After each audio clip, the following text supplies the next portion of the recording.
compare these scheduling things when you play the same team in consecutive games to playoff series, is it the same? Do teams make adjustments with one practice or no practice between regular season games? Yeah, definitely. Regardless of the practice or not, obviously coaching staffs are going to be watching film and seeing what went well or didn't go well, and we got a chance to do that, let alone walk through and practice.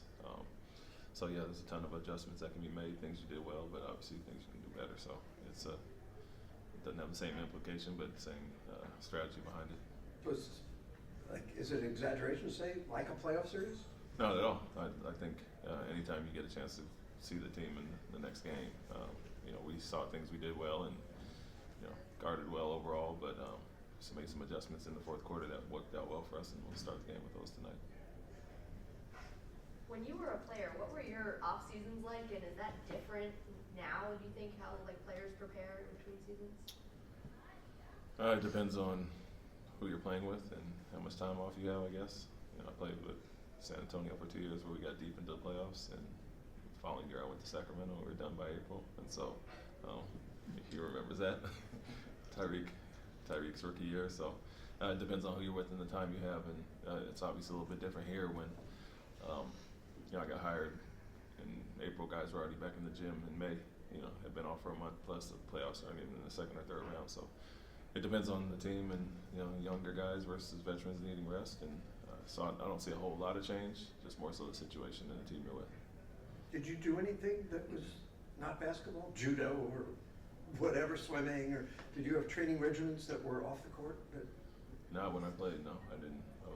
I was a full year around guy. I had to go to summer leagues and mini camps and all that, so I was always a guy that stayed in shape, and that's just my journey and the role I was in. But it's different for other guys, and I think whether it's Tim Duncan, guys I've coached and played with, they do have off-season MMA workouts. You do something to try to get away from basketball, but I didn't have that fortunate career. What are some of the advantages of playing against a team back-to-back like that? What are some of the advantages? What are some of the advantages of playing against the Kings again? Yeah, I'd say the adjustments that we talked about, get to implement some new things. You see what works well for you. So regardless of this being our fifth game, we can kind of add things as we go. See how they defended certain actions for us, and we can put in our counters there. So that's the benefit of that part. But I think it's so early in the season that we're still kind of adding to our progression as we went, and this just happens to be a team that we can do some things to counter what they did well in the first game. When you look at where y'all were at with defense, when let's say training camp and where you're at now, what do you like about your team's progression and how they play defense? First thing would be communication. I think really improved in that area, but just all around, I think everybody's attention to details got better. We had some slow starts in the preseason, and I think we're understanding who to focus on and what to take away from the get-go. So that's improved, but even in the losses early in the season, I saw growth in those first few games, and so obviously kind of came full circle last game, holding them to 89, and other than that 34-point second quarter, we defended them great. I know it's still early, but 5 games in, are you starting to see Jalen go on that trajectory of being that all-around player you talked about throughout the whole season? Yeah, definitely.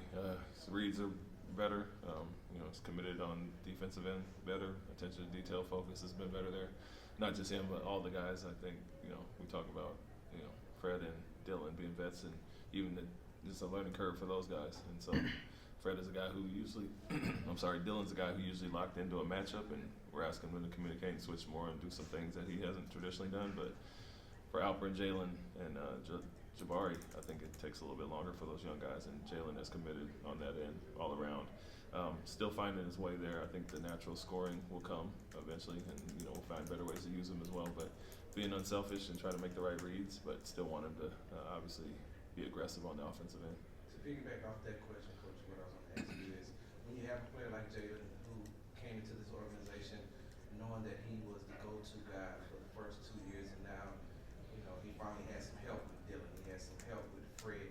What are those conversations like with him, knowing and to tell him, hey man, we're taking some of the load off of you? Yeah, it's to balance the game out and make it easier on yourself, be more efficient. And that was my message from day one. Obviously I'm scoring 22 in his second year last year. It's an accomplishment in of itself, but I think for him, it's, we're going to do it as a team, continue to grow as a team, and you taking these steps will make it easier on yourself. One thing I look at is 3 out of our 5 games, the starters have all scored in double figures, and so we're getting there, kind of molding the way we want to. But for him, I think the balance in shots and passing the ball has gone well for him, but we still want to be very aggressive. He is one of our best shot creators. Over the course of keys to success with keeping consistency, seeing that you got 2 wins, and I know that y'all have up and downs throughout the year, but in terms of staying consistent, in terms of quality play that wins games. What are the keys you said? To just staying consistent with young players like this, how just keeping them consistent. Yeah, just say that growth that I've mentioned. They're buying into what we're asking them to do. And you see the effort there and the attention to detail behind it. And so we want them to continue to grow in that, have that progress as far as that. Our vets have been great as far as that, mentoring these guys, and we've done a lot of individual film sessions with guys so they can really understand roles and things can be defined. But yeah, your point, consistency is the biggest thing, and making less mistakes game after game, and that's kind of the object of everything. Over the course of a game, how much of what we see take place on the offensive end of the floor is the guys that are on the court deciding what sets, what plays to run versus you maybe calling a play or two from the sideline, and how do you kind of toe the line between deciding when you get involved and when you want a certain play run versus when you want to let the guys decide what they're running? Yeah, I think initially I was calling more early, and then we have a package that we run after makes, and they can kind of call whatever they want out of those few sets. I'll obviously after ATLs draw something up, but free throws, dead balls, I usually call something. But when you have a guy like Fred, you put a lot on him to do what he likes as well, and he's made his own calls. Sometimes for me, it's really keeping a hot guy hot or getting a guy involved that's not as involved in calling certain sets for the matchup. Some things they may not see, I see from the sideline, obviously, and so it's a balance there. But I think a big part of it is having a point guard who's almost like another coach on the floor, and he, for the most part, when he calls something, he sees an advantage, and it works out well. Is Tariq far enough along to where he could practice this week? Yeah, he had a good day today. Got some live action in. Practice tomorrow, and if all goes well, possibly play Wednesday. Is there anything about your time in Sacramento that stands out as a player, like a good memory or something you could share? My time in Sacramento. I mean, it was a rough year, honestly, for the team. We had a young group, very similar to here. I obviously had some friendships that I made there. It was myself, Beno Udrid, Andres Nocioni, like Sergio Rodriguez. It was like the vets, and then it was the young guys, and we were kind of trying to mentor them. But we had a ton of play with the rookie there, Tyreek Evans, Omri Caspi, a lot of young, talented guys like that. So, me being from Portland, I was, being on the West Coast, being close to home, and always a team that I kind of watched growing up. I would say my time there was good. I enjoyed it. It was just very different from what I had the previous 2 years in San Antonio. Do you draw on that experience, like for sure. the young guys now? I mean, you're with a team that's more like that than with the Spurs. Yeah, definitely. I think all situations in my playing career and coaching, I've taken experiences from, and things you want to do better and not do as well. And so for us, it was how to kind of mold some young guys and hold them accountable, and things that I do as a player. You can take that into this coaching aspect, but I always do based on success or failures as a team. LP's the youngest center to hit 500 assists in NBA history. Do you get the sense that he's just kind of scratching the surface as far as his playmaking abilities to this point? Yeah, I think that's somewhat natural for him. Yeah, we want him to be more solid. He probably would have been at 500 a while ago if he didn't risk every pass, every other pass. But now he's a natural passer and something he does well. But yeah, guys are coming into the league younger, and some of the things he does, you just try to work with, because he does have that natural ability, and we try to put him in different places. But yeah, it's not surprising. He had that with him. It's our job to open everybody else up to his things that he does naturally well.